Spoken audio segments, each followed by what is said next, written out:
Olá, muita paz a todos. Boa noite, Bruno. Boa noite, Herbert. Boa noite para todos. E estamos aqui mais uma vez em mais uma leitura do Tao Te Ching. Hoje o texto número 24. Quer dar algum recado aí, Bruno? Acho que no momento não, Herbert. Qualquer coisa a gente passa no Tranquilo? finalzinho, né? Então tá bom. Então vamos já para a nossa leitura e se em seguida a gente já vem com os comentários. Vamos lá. Tao Te Ching, texto 24. Aquele que se ergue na ponta dos pés não possui equilíbrio nem firmeza.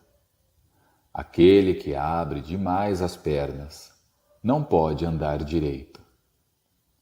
Aquele que muito se exibe certamente não poderá brilhar.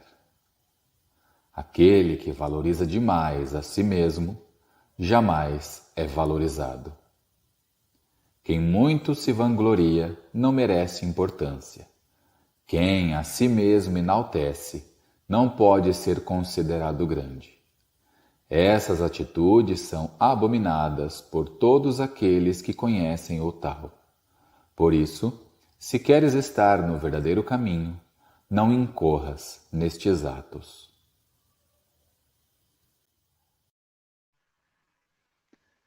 Muito bem, texto muito legal. Esse texto, né, o sábio, ele nos mostra as armadilhas do ego, né? Aquelas armadilhas que a sociedade vem já há muitos anos nos doutrinando a cair nessas armadilhas, né? Mas não é uma coisa proposital, né? É algo que, infelizmente, acontece porque todos estão presos nessas armadilhas, né? Grande maioria da sociedade está preso nessas armadilhas, né? Então, essas armadilhas, né, essa coisa de se enaltecer, de procurar ser melhor que os outros, de buscar o sucesso, de buscar a fama, né? Hoje em dia também a gente tem que fazer aquele nosso marketing, né, para profissional, para conseguir, né, vender ali o nosso serviço, o nosso trabalho, seja ele qual for, né, para que você consiga conquistar ali o seu tão suadinho pão de cada dia, né? Então, de certa forma, a gente vai, né, ficando sempre preso e sempre caindo nessas armadilhas do ego, porque é algo muito cotidiano assim na nossa sociedade, né? Não, é algo que a gente vive sem perceber, na verdade, né? E o sábio, né, o Lao Tzu mostra aqui no texto que o sábio faz justamente o oposto, né? Ele procura o desapego desses princípios, ele procura viver sobre o caminho do tal, né, o caminho das leis universais. Então ele está sempre buscando fazer o oposto. Ele quer ser o mais simples, ele quer ser o mais humilde, ele quer ser aquele que sempre se coloca como discípulo, como aprendiz, né, apesar de ser o detentor do maior conhecimento aqui na Terra. E indo por esse caminho, né, é justamente nesse caminho que ele consegue o oposto, né? É justamente nesse caminho que em determinado momento ele vai ser valorizado, que em determinado momento as pessoas vão reconhecer ele como um sábio, como uma pessoa importante, né? É fazendo o caminho oposto, né? Porque a gente, hoje em dia a gente sabe, né? Muitas pessoas ficam aí vendendo pra caramba o seu peixe e na verdade não é bem aquilo, né? Você acha que você vai às vezes contratar um puta de um serviço, né? Legal pra caramba, né? E aí vem aquele serviço meia boca, você fala, putz, se eu tivesse feito, ficava melhor, né? Eu ia ter mais trabalho porque eu não tenho a experiência para fazer aquilo, eu ia demorar mais tempo, mas ia ficar mais bem feito. Tem muito isso hoje em dia também, né? Então, é meio que isso que ele nos mostra nesse texto, né? Que nós somos instrumentos de uma força superior. O sábio enxerga isso, né? Ele enxerga que ele é só um instrumento de uma força superior. E ele age de acordo com aquela força. Então é por isso que ele segue um caminho totalmente ao contrário do que o resto da sociedade vem seguindo, né? Porque ele vê o mundo de uma forma diferente, ele vê o mundo da forma que todos deveriam ver, né? Então, é meio que isso esse texto aí. Esse é meu ponto de vista a respeito desse texto. Fala aí, Bruno. É muito bom, Herbert. E sábio não é aquela pessoa que diz que é sábio, né? Porque se diz sábio, pronto, já está perdido. Mas o sábio ele é reconhecido pelas outras pessoas, porque se a gente usar como exemplo o Lao Tzu, Jesus, Buda, em nenhum momento eles se colocavam assim no pedestal, né? Eram pessoas humildes, né? Possuíam uma sabedoria sem precedentes, né? Mas eram as outras pessoas que reconheciam essa sabedoria neles, né? Já pensou se eles chegassem assim afirmando que é o detetor do conhecimento? Então não dá para levar uma pessoa a sério, né? Quando ela diz, ah, eu sou muito bom, ah, eu faço muito isso, eu faço muito aquilo, sabe? Então se você conhece alguém que diz que é muito bom, desconfie. Porque quem Verdade. realmente é bom, quem realmente é justo, não tem essa necessidade de falar para as pessoas. As, as pessoas que vão percebendo essa conduta dele, sabe? Aí já entra na questão do ego, né? De você querer aparecer, né? De querer plateia. E não tem nada a ver com a conduta do sábio, né? Por exemplo, mesmo uma situação que eu já presenciei, sabe? É você vê aquelas pessoas que fazem caridade, mas para fazer a caridade tem que sair anunciando na rua, né? Ou tem que tirar foto das pessoas, né? Sabe para que isso, né? Será que realmente há essa necessidade, né?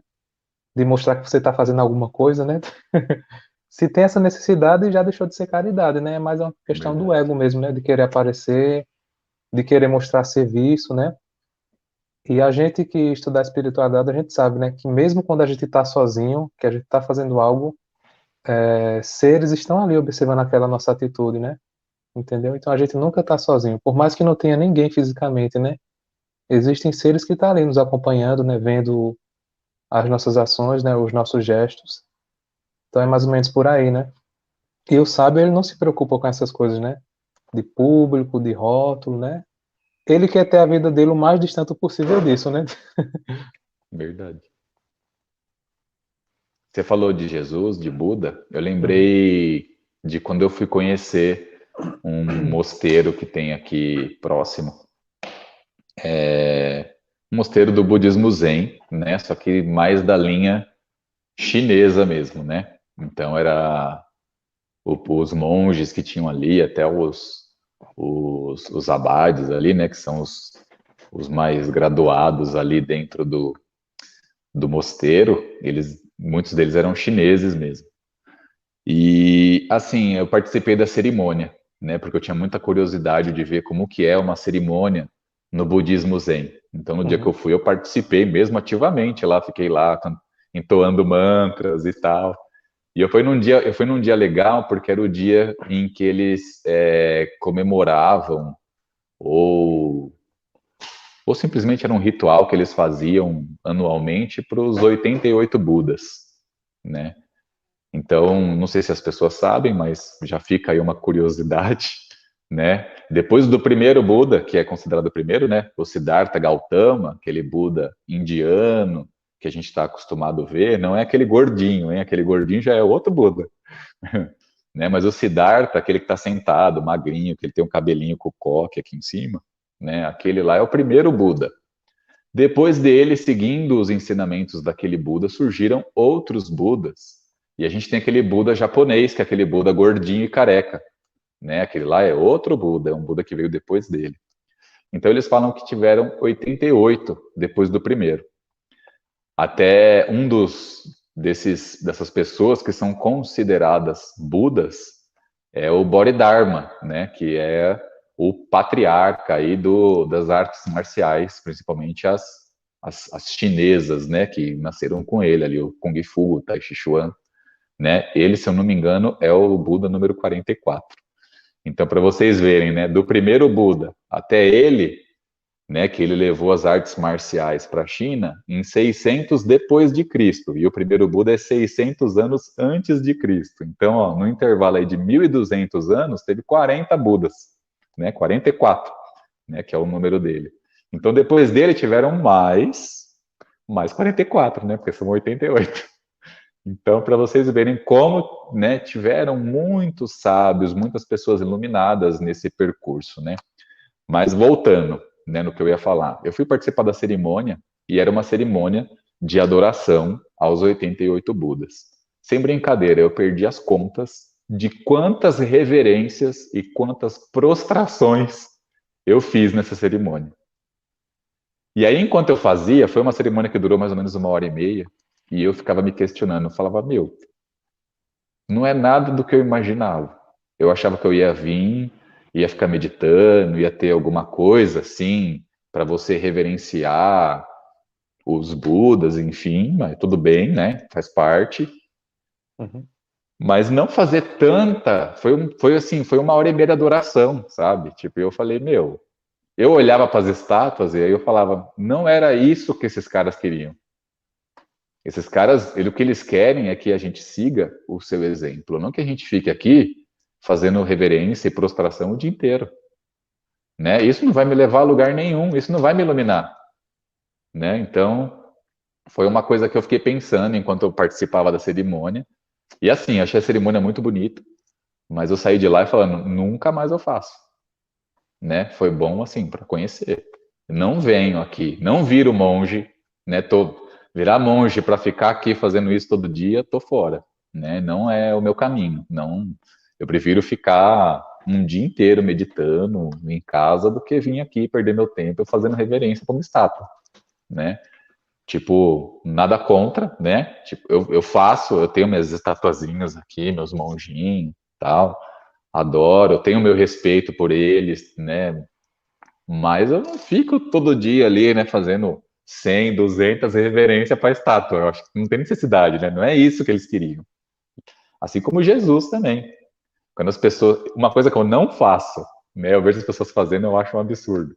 Fazer o sinal da cruz quando entra na igreja, eu não faço. Não faço. Né? Eu entro na igreja normal, com todo respeito, vou lá no altarzinho lá, faço minha reverência assim, ó, com a cabeça, lá para Jesus, enfim. Apesar de não gostar de ver ele crucificado, né? Porque eu queria que fosse uma estátua bonita dele. Sorrindo, né? Não uma estátua dele machucado, né? Mas eu faço a minha reverência para ele, assim como eu faço para qualquer outra estátua de qualquer sábio, de qualquer ancestral, assim como eu faço a minha reverência, né, de todas as práticas de Tai Chi que eu faço, que a gente faz a reverência para os nossos mestres, mas é uma coisa assim, de respeito mesmo. Você não precisa fazer 200 reverência. Você faz uma só, tá bom, tá de, né? Tá de ótimo tamanho, né? É assim uma observação aí, né, de que eles não se importavam com isso. Eles não fizeram o que eles fizeram para, é o que o Bruno falou, para ter sucesso, para ser reconhecido, para ficar sendo adorado por anos e anos, né, num mosteiro, numa igreja. Não, eles fizeram o que eles fizeram porque eles queriam ajudar, que eles queriam mostrar o caminho para a gente. Né? Então, o que a gente tem que fazer é o mesmo que eles faziam. Né? É o que o Lao Tzu fala nesse texto, né, do Tao Te Ching. Ele quer que Uhum. a gente observe essas leis universais, observe esse caminhar dos sábios e procure seguir os mesmos passos, né? Trilhar o mesmo caminho. Né? Cada um vai ter o seu jeito, a sua particularidade de seguir esse caminho, mas é para seguir, né? É para procurar entrar nessa harmonia universal. E é como tu falou, né? Existiram grandes sábios e ainda existem, né? Esse é um ponto interessante, porque nem todos eles trouxeram esse propósito de ter um público grande, sabe? Mas tem alguns que realmente vêm com aquele ensinamento mais restrito, né? Apenas com aquele grupo, né? E isso a gente vê muito naquele livro do Paramahansa Yogananda, né? Autobiografia de um Yogi. Ele relata um encontro com vários mestres que ele teve, sabe? E eram pessoas que viviam totalmente afastadas, sabe, do centro da cidade, sabe? Tipo, viviam lá no Himalaia, meditando. Só que as pessoas iam buscar ele, né? E a partir disso formavam grupos. Agora, só que era grupo muito pequeno, sabe? E eram pessoas que é praticamente desconhecido da sociedade, mas que são grandes almas, grandes sábios, sabe? E poucas pessoas conhecem a história desses caras. Mas eles vieram com um grande trabalho, sabe? Apesar de não ser um trabalho de movimentar grandes massas, mas eles têm um trabalho também, têm uma sabedoria para transmitir, né? Já outros realmente vêm com esse propósito, né, de trazer um ensinamento, uma filosofia de vida, né, como os grandes mestres que a gente citou, né, mas tem os que são mais anônimos, né, mas é importante se pensar nisso, né, que ainda existem esses sábios, né, e alguns são anônimos, né, para você ver como essa Sim, questão do sábio não está conectado a público, a grande massa, né, até porque também a gente sabe que a verdadeira transformação ela se inicia onde? De dentro para fora, né? dentro para fora. Então, o trabalho principal deles é esse, é fazer com que as pessoas tenham essa compreensão, né? Não fique ali naquela muleta, né, o tempo todo, buscando o mestre, né? Mas realmente você aprenda a encontrar o mestre dentro de você, né? Acho que esse é o grande ensinamento, né? É. Até os grandes sábios, né, Bruno, com quem a gente se comunica às vezes, né, nas nossas reuniões, o mestre Lau, o mestre Uhum. Zangbo, né, tantos outros mestres, tem o Song também que já falou com a gente, né, os mestres do Laércio, o Kuan, o Shang Li, são pessoas de grande sabedoria, pessoas que transcenderam a matéria, né, seres que não encarnam mais, eles estão além da encarnação, né, transcenderam esse estado, não precisam mais vir aqui. Detentores de assim de uma sabedoria gigantesca e desconhecidos, né?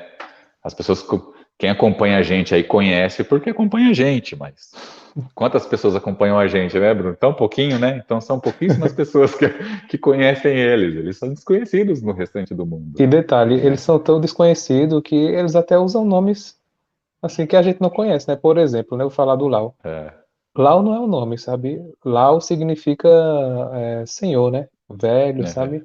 É um nome dos mestres, é um dos mestres, né, que se comunica. Então É, você vê que eles não têm essa necessidade de ser reconhecido, né? Porque muita gente poderia fazer assim, não, bora pesquisar, né? Pra gente se a gente encontra esse cara, né? não Vai acha. que ele teve uma encarnação famosa, né? É, Mas eles nem fazem questão de passar o nome, dá um nome qualquer, olha, pega esse nome aí só pra ter uma ligação lembra, mais forte, lembra né? quando a gente perguntou o nome do Zangbo, né? Ele falou: Uhum, vocês podem se referir a mim como Zang, uhum. né? Zangbo. Tipo assim, deve ser o nome de uma das milhares de encarnações que ele teve, né? Para ele não faz É, diferença o nome, né? não fazem questão. É mais para a gente poder pôr o nome ali mesmo.